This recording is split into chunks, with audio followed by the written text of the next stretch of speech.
salaamullaahi calaykum kulanti wanaagsan waa mar kale iyo bahweyn media oo idiin soo gudbinaysa barnaamijkii maxaa waxtar u leh bulshada. alaba bahweyn media waxa ay raad raacdaa ama ay u soo gudbisaa bulshadeeda waxa ayaga waxtar u leh. waxaan barnaamijkan ku dul istaagaynaa arrin cajiiba, arrin ka mid ah kuwa ugu saameynta badan dunida. gabar la yidhaahdo Sahla Barfiin waa 22 jir, waa muslimad kana soo jeeda dalka Hindiya. gabadhani waxa ay dunida bartay qofka in uu guul gaari karo. isku dayga ayaa faro u ah guusha. gabadhani waxa ay kasoo jeedaa reer sabool ah, ardayad wax barato weeye. gabadhan waxa ay ka mid tahay gabdhaha dunida ugu saameynta badan. isku day ay samaysay ayaa waxay ku noqotay gabar maanta hodan ah. isku dayga kuma xirna da' kuma xirna lab iyo dhidigna kuma xirna. isku dayga qofka ayay ku xiran tahay guushiisa. gabadhan marka waxay ka mid tahay dadka tusaalaha loo soo qaato successka guusha. qofka inuu isku day sameeyo ama uu ku dhiiranaado. madaxweynihii koonfur africa Nelson Mandela ayaa wuxuu yidhi waxaan ogaaday in dhiiranaantu aysan ahayn maqnaanshiyaha cabsida ee waa inaad la saramarto. qofka wuxuu guul gaari karaa marka uu cabsida qudheeda uu ka adkaado. dadku marka ay doonayaan inay guul sameeyaan waxay ka cabsadaan fashil, inay fashilmaan. laakiin fashilkaas kaama harayo ilaa adiga aad ka adkaato cabsida. gabadhan marka waxa ay ka mid tahay gabdhaha ugu maqaamka sareeyo muslimiinta aanba iraahdo. inta badanna bahweyn media waxa ay idiin soo gudbisaa dhacdooyinka muslimiinta inta badan maadaama aynu nahay dad muslima. gabadhani waxa ay samaysay isku day runtii tusaale u noqon kara gabdhaheena Soomaaliyeed. gabdhaheena Soomaaliyeed wax tusaale u noqon kara, ama qof walba oo doonaya ama qof walba oo hadaf leh ayay gabadhani tusaale u tahay ayada iyo dad kale. gabadhani gabar wax akhrisamaya sameyn. hadda ogow isku daygeedii wuxuu ka bilowday inay wax akhriso. waa ardayad wax baratay, mana aysan ahayn gabar wax akhriska ku fiican. wax akhriska runtii qofka marka uu wax akhriyo qofka uu ka wax akhris badaya waa ka xikmad badan. dadka Soomaaliyeed waxaa lagu sheegaa in sanadkiiba ay 11 saacadood ay wax akhriyaan. waa sanadkii 11 saacadood waa kuwooda wax akhriya waliba. halka dadka kale ee caalamka la sheegay in sanadkiiba 42 ilaa 43 buug inay akhriyaan. qofka inuu wax akhriyo waxay ka dhistaa qofkaas garaadkiisa. gabadhan marka waxa ay ahayd gabaran wax akhrinin. maalin bay isku dayday inay wax akhriso. maktabadii ayay tagtay, waxa ay akhrisay buug la yiraahdo Dream Rio.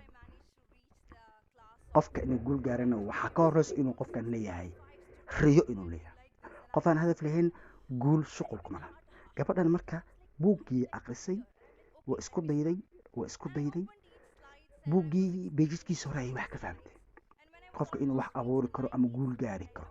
dreamkii sii daba kacday. kadib gabadhan buuggii ayay ka soo qaadatay guriga, waxay ka soo qaadatay maktabadda, waxay keensatay guriga, akhris ku bilowday. ereye ku adkaadaa jiro, waxay la raadsatay dad u turjuma asxaabteeda college-ka, tiim wadaaga ay yihiin waxbarashada, ilaa macallimiinta ee translation ereyada ku cusub. ila luuqad kasta, luuqad qofka hadduu soo u dhalan dabcan wax adag wuu la kulmaya. gabadhii waxay samaysay inay translation qof caawiyo ayay raadisay, way heshay buuggii. gabadhii way dhamaysay ugu dambeyn. gabadha marka videoga ama muuqaalka waxaad ka arkaysaa iyada oo boqolaal qofood mar la siinayo rewards ama yani qofka hadiyad la siinayay. boqolaal qofood ayay sida muuqaalka videoga aad ka arkaysaa boqolaal qofood ayay hortaagan tahay, ayay dadka u jeedinaysaa.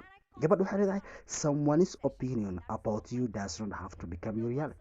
qof fikradiis weligaa qof fikradiisa ha ku shaqeyn.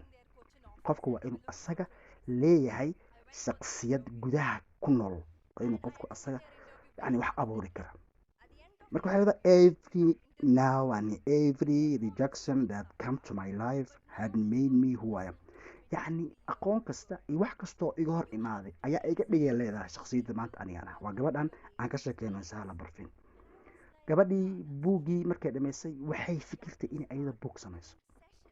ileen waa tii Les Brown uu yani orahdiisii ahayd you are never too young to start teaching or never too old to stop learning. yani qofku waa yani da kuma xirno inuu wax barto, da'na kuma xirno inuu asaga qofku wax barto. gabadhii marka buuggii markay dhamaysay ayay ayada fikirtay inay buug samayso. buuggana waa buuggii ayada ay maanta shakhsiyadeeda ku dartay ama shakhsiyadeeda ku dartay liiska dadka ugu saameynta badan dunida. kadib gabadhii waxay samaysay waxay soo saartay buug ayada ee leedoo la yidhaahdo the beauty of purpose of life, hadafka quruxda badan ee nolosha.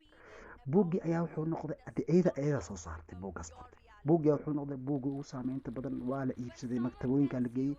kadib gabadhii waxay noqotay qof wax abuuri kara. kadib gabadhii waxaan ka hadlaya waa Sahla Barfin, waa 23 jirka, gabadhan muslimadda Hindiya. gabadhii marka buuggii markay dhamaysay macallimiintii iskuulaadka ama kolleejyadii, gabar waxay noqotay trainer ah, qof yani dadka dhiirigeliya. maxaan ku yidhahdaa organizationo macadiyo ayaa gabadhii usoo wacanayo, cashirey siinaysa, dadkay dhiirigelinaysaa. gabadhii ilaa marka dambe ayada ay furatay organization ayada ay leedahay, the Global Peace ayadaa iskale. organizationkaasna waxaa ka qalin jebisay oo wax ka bartay, hadda ayadaa iskaleed ogow, waxaa ka qalin jebisay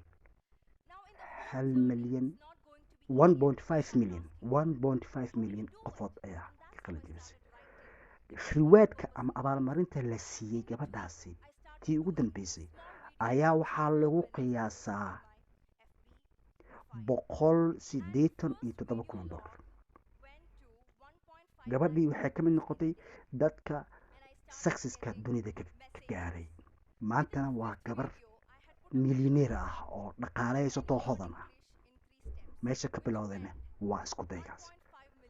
qofka inuu wax isku dayo ayay shaksiyadiisa taabanaysaa. qofku waa inuu isku day leeyahay. hadaf kasta ood leedahay